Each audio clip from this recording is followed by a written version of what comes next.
नमस्कार, आप देख रहे हैं जी पंजाब हरियाणा हिमाचल। मैं हूं आपके साथ ज्योति ठाकुर। कैबिनेट मंत्री भारत भूषण आशु से खास बातचीत की है हमारी संवाददाता नितिका महेश्वरी ने। चलिए सीधा दिखाते हैं आपको ये खास बातचीत। ਕਾਫੀ ਵਿਵਾਦਾਂ ਤੋਂ ਬਾਅਦ ਪ੍ਰੋਕਿਉਰਮੈਂਟ ਸ਼ੁਰੂ ਹੋਈ ਤੇ ਫਿਲਹਾਲ ਹੁਣ ਪ੍ਰੋਕਿਉਰਮੈਂਟ ਪੰਜਾਬ ਦੀ ਮੰਡੀਆਂ ਦੇ ਵਿੱਚ ਜਾਰੀ ਹੈ। ਸਾਡੇ ਨਾਲ ਕੈਬਨਿਟ ਮਿਨਿਸਟਰ ਭਰਤ ਭੂਸ਼ਣ ਆਸ਼ੂ ਨੇ। ਭਰਤ ਭੂਸ਼ਣ ਆਸ਼ੂ ਜੀ, ਕਿੰਨੀ ਪ੍ਰੋਕਿਉਰਮੈਂਟ ਹੁਣ ਤੱਕ ਹੋ ਚੁੱਕੀ ਹੈ ਤੇ ਤੁਹਾਡੇ ਵੱਲੋਂ ਇਹ ਵੀ ਕਿਹਾ ਗਿਆ ਕਿ ਮੰਡੀਆਂ ਦੇ ਵਿੱਚ ਸਾਰੇ ਇੰਤਜ਼ਾਮ ਹੈ, ਬਾਰਦਾਨੇ ਦੀ ਵੀ ਕੋਈ ਕਮੀ ਨਹੀਂ ਹੈ?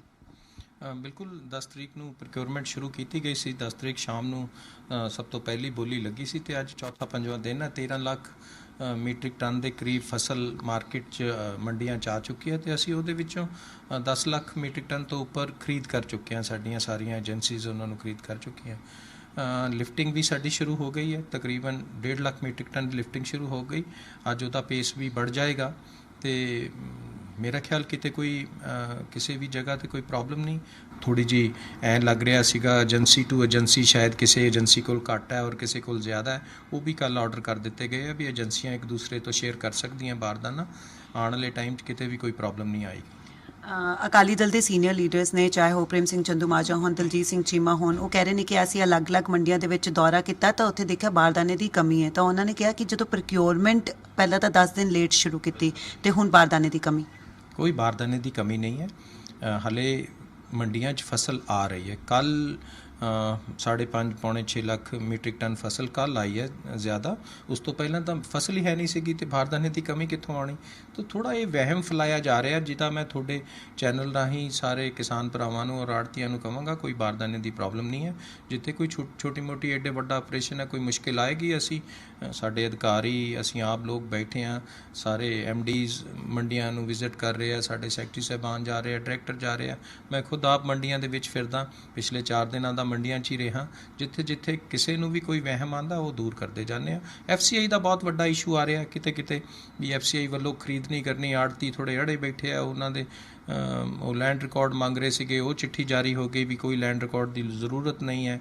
ਅੱਗੇ ਉਹਨਾਂ ਨੂੰ ਖਦਸ਼ਾ ਸਾਡੀ ਪਤਾ ਨਹੀਂ ਕਮਿਸ਼ਨ ਮਿਲਣੀ ਹੈ ਕਿ ਨਹੀਂ ਮਿਲਣੀ, ਉਹ ਉਹਨਾਂ ਨੇ ਕਲੈਰਿਟੀ ਕਰਤੀ ਵੀ ਕੋਈ ਪੈਸਾ ਨਹੀਂ ਕੱਟਿਆ ਜਾਏਗਾ ਕਿਸੇ ਦਾ।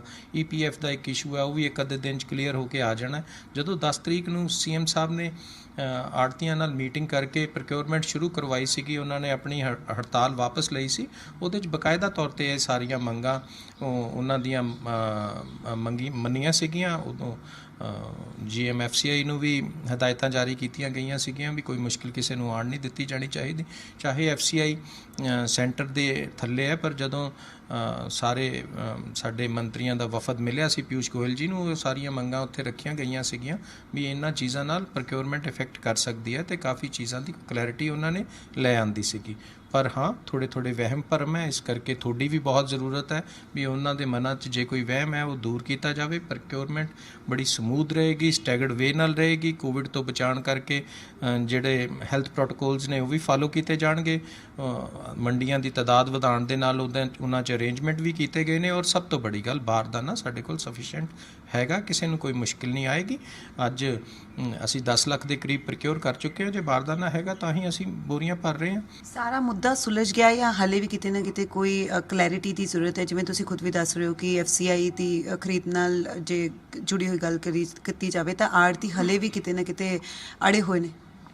ਉਹਨਾਂ ਦਾ ਬੜਾ ਡਰ ਵਾਜਬ ਹੈ ਕਿਉਂਕਿ FCI ਨੇ ਪਿਛਲੇ ਕੁਝ ਸਾਲਾਂ 'ਚ ਉਹਨਾਂ ਨਾਲ ਥੋੜ੍ਹਾ ਜਿਹਾ ਇਸ ਤਰੀਕੇ ਦਾ ਵਤੀਰਾ ਕਰਿਆ ਹੋਇਆ। ਉਹਨਾਂ ਨੂੰ ਕਮਿਸ਼ਨ ਲੇਟ ਮਿਲਣੀ, ਉਹਨਾਂ ਦੇ ਜਿਹੜੇ ਲੋਡਿੰਗ ਅਨਲੋਡਿੰਗ ਚਾਰਜਿਸ ਸੀਗੇ ਉਹਨਾਂ 'ਚ ਕੱਟਸ ਲੱਗਣੇ। 70% ਪੇਮੈਂਟ ਕੀਤੀ, 30% ਰਹਿ ਗਈ। ਉਹ ਕੋਸ਼ਿਸ਼ ਕੀਤਾ ਗਿਆ EPF ਇਸ਼ੂ ਨੂੰ ਖ਼ਤਮ ਕਰਕੇ ਪਿਛਲੀ ਵੀ ਪੇਮੈਂਟ ਦਿਲਵਾਈ ਜਾਏ ਤੇ ਅੱਗੋਂ ਵੀ ਉਹਨਾਂ ਦੀ 100% ਪੇਮੈਂਟ ਉਹਨਾਂ ਨੂੰ ਮਿਲੇ। ਇਹ ਸਾਰੀਆਂ ਚੀਜ਼ਾਂ ਦੇ ਉੱਤੇ ਗਵਰਨਮੈਂਟ ਆਪ ਨਜ਼ਰਸਾਨੀ ਕਰਦੀ ਪਈ ਹੈ।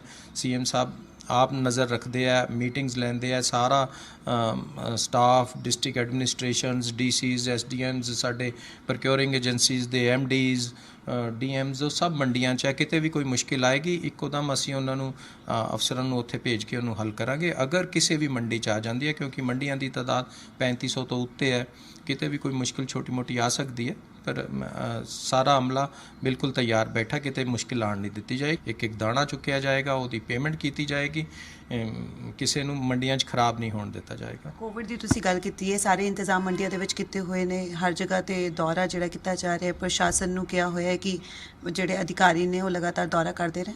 ਬਿਲਕੁਲ ਸਾਰੇ ਸਾਡੇ ਮੰਡੀ ਬੋਰਡ ਦੇ ਅਧਿਕਾਰੀਆਂ ਨੇ ਚਾਹੇ ਮੰਡੀਆਂ ਦੀ ਗਿਣਤੀ ਵਧਾਈ ਗਈ, ਉਹਨਾਂ 'ਚ ਇੰਤਜ਼ਾਮ ਵੀ ਪੂਰੇ ਕੀਤੇ ਨੇ। ਸੋਸ਼ਲ ਡਿਸਟੈਂਸ ਕਿਵੇਂ ਮੇਨਟੇਨ ਕਰਨਾ ਹੈ, ਪਾਸਿਸ ਦਾ ਇੰਤਜ਼ਾਮ ਕਿਵੇਂ ਕਰਨਾ ਹੈ, ਉੱਥੇ ਸੈਨੀਟਾਈਜ਼ਰ ਦਾ ਇੰਤਜ਼ਾਮ ਹੋਵੇ, ਜੇ ਕਿਤੇ ਬੰਦੇ ਵੱਧਦੇ ਆ ਉਹਨਾਂ ਵਾਸਤੇ ਮਾਸਕਸ ਦਾ ਇੰਤਜ਼ਾਮ ਹੋਵੇ, ਸਾਰਾ ਇੰਤਜ਼ਾਮ ਉੱਥੇ ਉਹਨਾਂ ਨੇ ਕਰਕੇ ਰੱਖਿਆ ਹੋਇਆ।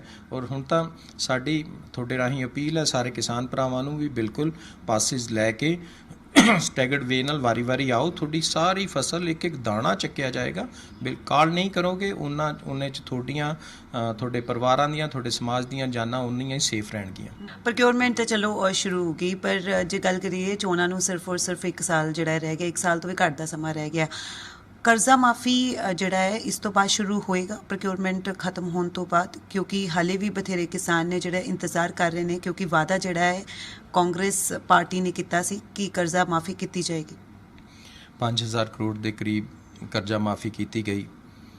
ਜਿਸ ਤਰੀਕੇ 2017 'ਚ ਜਿਸ ਤਰੀਕੇ ਦੇ ਵਿੱਤੀ ਹਾਲਾਤ ਮਿਲੇ ਸੀਗੇ ਸਰਕਾਰ ਨੂੰ, ਤੁਹਾਨੂੰ ਪਤਾ 31 ਤਰੀਕ ਨੂੰ 7000 ਕਰੋੜ ਦਾ ਬਿੱਲ ਸੀਗੇ ਜਿਹੜੇ ਕਲੀਅਰ ਨਹੀਂ ਹੋ ਪਾਏ। ਅਤੇ ਮੈਂ ਵਧਾਈ ਦਊਂਗਾ ਸਾਡੇ FM ਨੂੰ ਔਰ ਉਹਨਾਂ ਦੇ ਆਫੀਸਰ ਸਾਹਿਬਾਨਾਂ ਨੂੰ, ਇੰਨੀ ਮਿਹਨਤ ਨਾਲ ਇਸ 31 ਤਰੀਕ ਨੂੰ ਜ਼ੀਰੋ ਸੀਗਾ, ਕੋਈ ਬੈਲੈਂਸ, ਕੋਈ ਬਕਾਇਆ ਨਹੀਂ ਸੀਗਾ, ਕਿਸੇ ਦੀ ਦੇਣਦਾਰੀ ਬਕਾਏ ਨਹੀਂ ਸੀਗੀ।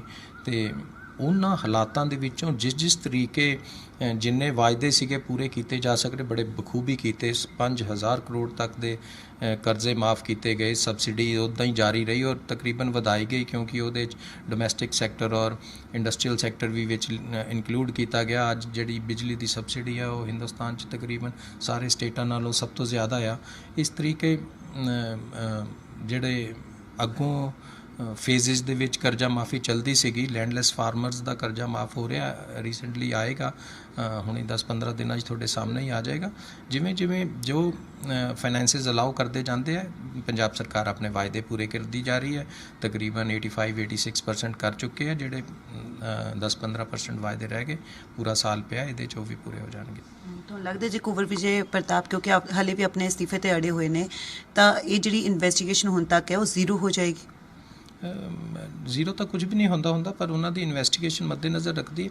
ਅੱਜ ਸਵਾਲ ਇਹ ਹੈ ਵੀ ਉਹ CM ਸਾਹਿਬ ਨੇ ਉਹਨਾਂ ਦਾ ਅਸਤੀਫਾ ਰੱਦ ਕਰ ਦਿੱਤਾ, ਉਹ ਸਿਸਟਮ 'ਚ ਹੈਗੇ ਨੇ, ਅਤੇ ਜਿਹੜੀ ਉਹਨਾਂ ਦੀ ਬਣੀ ਹੋਈ SIT ਸੀਗੀ ਉਹਨਾਂ ਵਾਸਤੇ ਸਟੇਟ ਗਵਰਨਮੈਂਟ ਸੁਪਰੀਮ ਕੋਰਟ 'ਚ ਜਾ ਰਹੀ ਹੈ ਪਿਛਲੇ ਆਰਡਰ ਨੂੰ ਰੱਦ ਕਰਵਾਉਣ ਲਈ। ਤੁਹਾਨੂੰ ਲੱਗਦਾ ਕਿ ਇਸ ਜਾਂਚ ਨੂੰ ਮੁਕਾਮ 'ਤੇ ਪਹੁੰਚਾਉਣਾ ਵੀ ਬਹੁਤ ਜ਼ਰੂਰੀ ਹੈ ਅਗਲੀ ਚੋਣਾਂ ਤੋਂ ਪਹਿਲਾਂ?